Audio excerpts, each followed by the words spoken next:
మీకు తీపి తినాలనిపిస్తే ఇది మీకోసం. గులాబ్ జామున్ చేసుకుందాం. ముందుగా పిండితో మొదలు పెడదాం.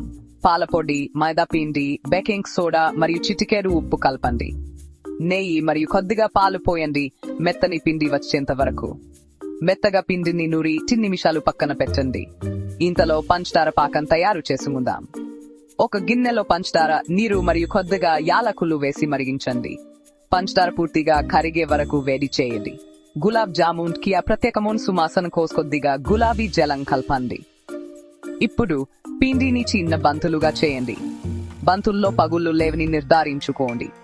ఒక కడాయిలో నూనె లేదా నెయ్యిని మీడియం మంట మీద వేడి చేయండి.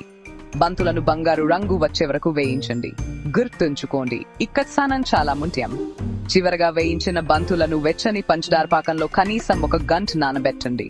ఆ తీపిని పూర్తిగా పీల్చుకోనివ్వండి. ఇదిగోనండి రుచికర